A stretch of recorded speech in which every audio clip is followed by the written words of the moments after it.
this the scholarships and the awards that are available to our members.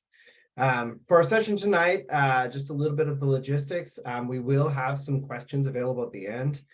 So we'll go about that by, if you have a question, as soon as it pops up, go ahead and put it in the chat. I will make sure to capture it, and we will ask our subject area expert, who tonight is Drake Berlin.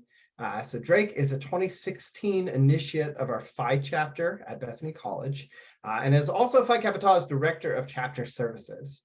Drake is a wealth of information on really all topics Phi Kappa, so we are just excited to have him address this particular important topic. So take it away, Drake.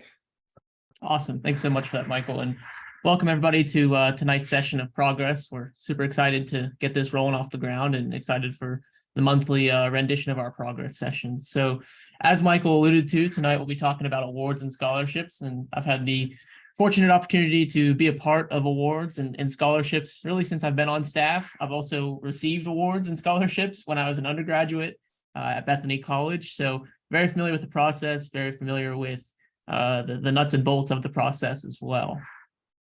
So the first thing I want to chat about is the why behind our awards and scholarships. And the two obvious answers are money and trophies. With awards, you get a big trophy. With scholarships, you get some money towards your education.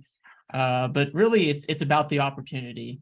From an executive office level and from a fraternity level, we look at the opportunity that we're providing to our chapters and our chapter leaders. We see it as an opportunity to either directly pay for their education. We see it as an opportunity to boost their resume. We see it as an opportunity to pay it forward. And the overarching theme of awards and scholarships is really to that notion in that line of our creed that speaks, we believe in the spirit of brotherhood for which it stands. So by believing in the spirit of brotherhood for which it stands, we certainly look to provide these awards, provide these scholarships, provide these opportunities. So awards and scholarships, the why behind it goes beyond the trophy, it goes beyond the money, it goes towards the opportunity, and it goes towards the investment that we are making in our brotherhood and our leaders of Phi Kappa Tau. As far as awards available, we have 23 total undergraduate awards, and the nice thing is not all require an application because applications are a lot. So the good news is not everything requires an application. There are 7 alumni awards available, and again, not all of those require an application. And you do not have to apply for yourself to win an award. Somebody else can apply on your behalf. So if there's somebody that thinks you deserve an award, you can certainly apply for that person, or they can apply for you. Awards are based off of a performance on a calendar year basis. So this next award cycle for 2023, it'll be based off of your chapter's performance in the year of 2022. So from January 2022 to December of 2022 is what we look at for the awards cycle. Different awards do have different documentation requirements, and all of the application information that is submitted is reviewed by our awards committee, which is made up of general Phi Kappa Tau alumni members. Our chairman of the awards committee is a member that appoints other men. So he is appointed by our national president, and then he actually kind of picks and chooses different folks. And it's from a variety of different backgrounds. So it's not everybody from the same chapter. So it definitely is a diverse crowd that works on the awards committee. As far as scholarships available, we have 21 total scholarships available. And it is a minimum of $500 that one could receive to a maximum of $4,500 one could receive. And there are different requirements for some. However, basically the things that you need to submit are the same for all of them. So one letter of recommendation from somebody. It could be a coach. It could be somebody that you know in the classroom. It could be an advisor. It could really be anybody. I myself have written a letter of recommendation for people. So, you know, as long as you can get it from someone, definitely a letter of recommendation is what you need. Additionally, you need an up-to-date resume, which includes any volunteer campus community service and at least 2 references. So those references, again, could be anybody. Generally speaking, we suggest professional references as opposed to personal references. And then lastly, an essay describing how by admitting you to membership, Phi Kappa Tau has helped you develop into a man of distinction. And I will say the biggest kicker in the scholarship application process is just kind of setting it and forgetting it. So we use a system called Smarter Select that I'll touch on here in a few moments, but you can open up an application and then actually just save it and come back to it. And a lot of folks just kind of forget to come back to it at times. So one requirement that I would suggest is you make sure that you look at it more than once. If you have the availability or the ability to just do it all at once, that makes your life easier. It makes our life easier because the folks that work with scholarships don't have to chase you down, but definitely a great opportunity in terms of applying for those scholarships. So let's talk a little bit about how to apply. So we have this system called Smarter Select that we utilize for our awards and scholarships. And you can actually access those specific links through our website. For awards, it'll be phicapital.org/awards recognition. And for scholarships, it'll be phicapital.org/scholarships. Either way, the link will take you to Smarter Select. And as you can see here, I have an example of the foundation scholarship. And you just click on apply, and it'll basically have you either create an account or start to enter your information and go from there. And as I said, you can kind of set it and forget it. So you can create an account, and if something comes up, you can always come back to it. One great thing as well is you can actually have the document sent to your reference so that they can upload it themselves. So you don't necessarily have to go and get the letter of recommendation or reference from them. They can actually upload it themselves onto the Smarter Select system, and that makes it a lot easier as well, because you don't have to hunt them down and ask for a letter of recommendation or a reference. So some general tips and tricks that I'd like to chat about when it comes to scholarships and awards. As is with everything, start early. Generally speaking, the awards roll out after scholarships. Scholarships rolled out, I believe, 2 months ago, and the deadline is March 1st for our scholarships, but I encourage you all to start early when it comes towards applying for those scholarships and awards. When in doubt, apply. So always apply. Don't think just because, your chapter didn't perform well or you didn't necessarily meet your expectations that you had for yourself. Don't think that you're not worthy to receive an award, because I guarantee that there is something for you in your chapter to win. Additionally, we all have higher expectations for ourselves. So I certainly think, I would encourage you to apply no matter what, because, sometimes you are your biggest critic, and there might be other folks that look at the rubric or whatever it may be and think they did really well. So when in doubt, apply.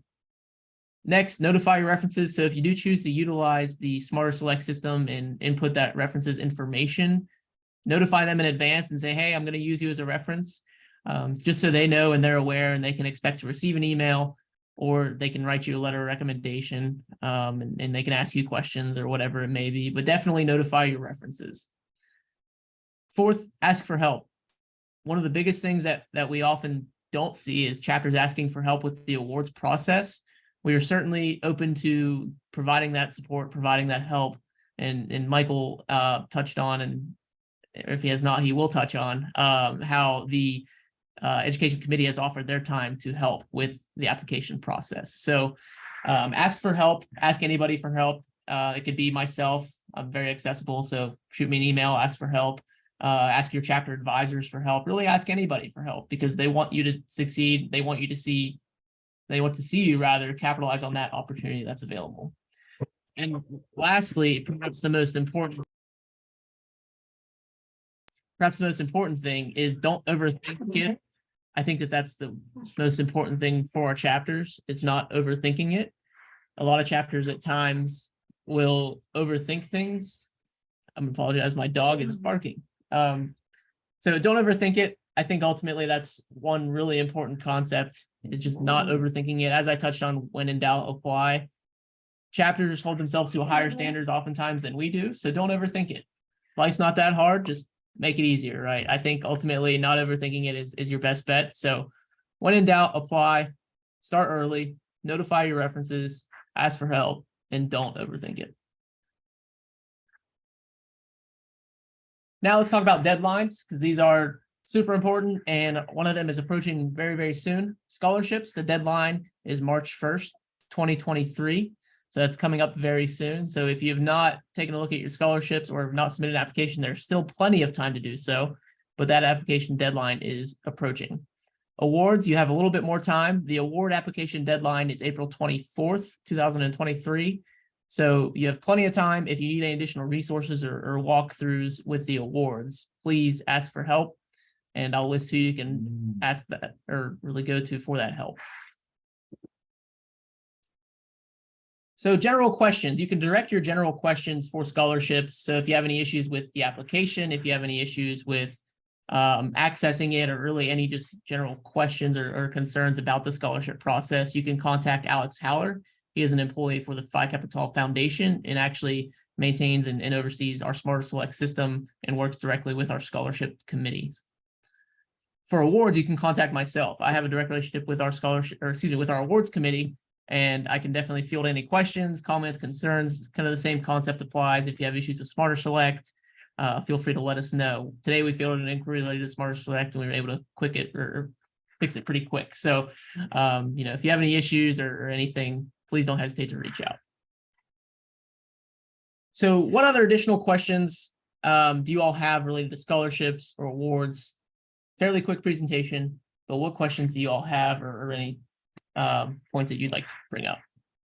Yeah, and please post that in the chat. I will help Drake moderate those. Drake, I have one question for you. Yeah. So you mentioned that you were a recipient of one of our scholarships. What did that mean to you to get that money, and how did that sort of further you as a Phi Tau and maybe propel you to the position that you're in?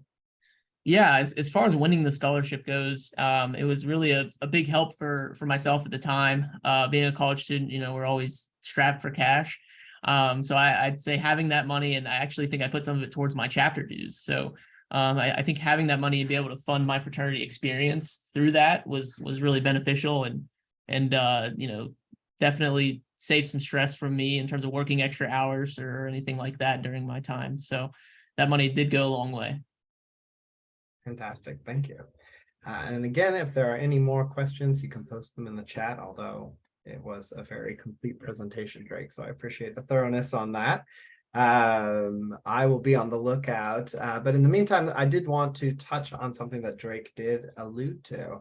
As a benefit of coming and joining us for our first Progress Live, I and the Education Committee am offering to look over any applications that you might be putting in, just to make sure that you have an extra set of eyes on it. We really appreciate you participating and want to see as much of this money given away as possible, because free money when you are in college, as I know, is it's a big deal. So I am posting a link in the chat to a Google Dropbox. As you finish your application, feel free to drop it in there. A member of the Education Committee will look it over and get you feedback back as soon as possible. With the upcoming deadline, we want to make sure we have enough time to be able to process those and give thoughtful feedback and also get it back to you in time to meet that deadline for the scholarship. So we ask that those application drafts be submitted no later than noon Eastern time on this Sunday, so 2/26. Seeing no other questions, I just want to thank you, Drake, for your valuable insights and for sharing your time with us this evening. Certainly thank you to all the Progress participants who are attending this session, both synchronously, and this will be posted, so we will also have some asynchronous viewers as well. On screen now, thank you, Drake, right on time, is a QR code to submit any feedback that you have. I'd ask that you just scan this right now. That feedback is so important to us on the Education Committee to make sure that we're developing the best programs possible and making progress, really meet our members where they're at. It should take less than 2 minutes. And it is a very big help to us as we start to develop our programming. And that applies to any asynchronous viewers who may be viewing as well. That QR code will be live for the duration that this video is posted. Finally, thank you so much for your participation. We certainly look forward to seeing you at our future Progress sessions. Our next Progress session is actually coming up soon. It'll be March 9th. And we will be discussing how our undergraduate and graduate members can make change at our upcoming convention. So what amendment processes look like, how do you apply for positions with our national council or national leadership, and other good information just about really making Phi Kappa into the organization that you want to see. It is founded on democratic ideals, so we certainly would want as many people participating in that process as possible, because I think that's how we create a better organization. So seeing no further questions, I just want to thank you all very much, and I hope you all have a lovely evening. Thank you for participating.